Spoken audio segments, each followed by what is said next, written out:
Nous allons aborder, pour terminer, les notions d'effectifs cumulés croissants, effectifs cumulés décroissants, et de fréquences cumulées croissantes et fréquences cumulées décroissantes. Alors, la définition, elle est dans les initiales.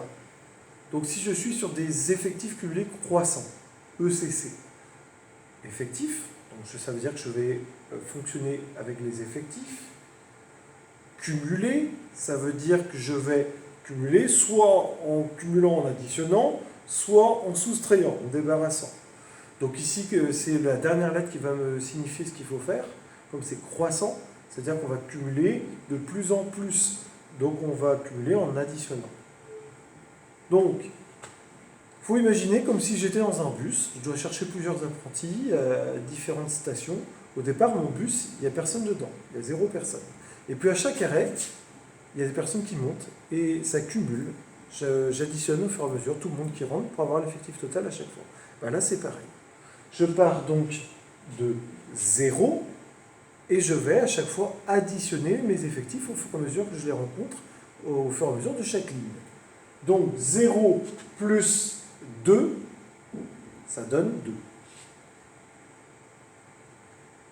Puis, j'ajoute 3, ça fait 5.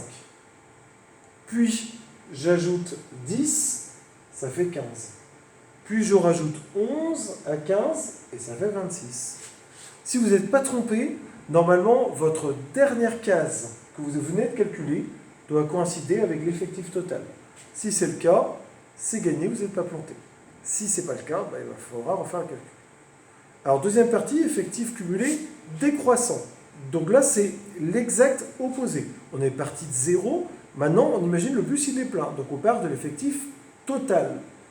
Et cumulé décroissant, c'est-à-dire qu'au lieu d'additionner, on va soustraire. Donc je repars de mon effectif total, 26, et je vais soustraire au fur et à mesure que je rencontre chaque effectif, chaque ligne. Donc 26 moins 2, 24. 24 moins 3, 21. 21 moins 10, 11. 11 moins 11, 0. Normalement, la dernière ligne que je dois rencontrer quand je calcule un effectif cumulé décroissant, la dernière case doit valoir 0 au bout de mon calcul. Voilà, vous savez tout. Donc maintenant, nous allons passer aux fréquences.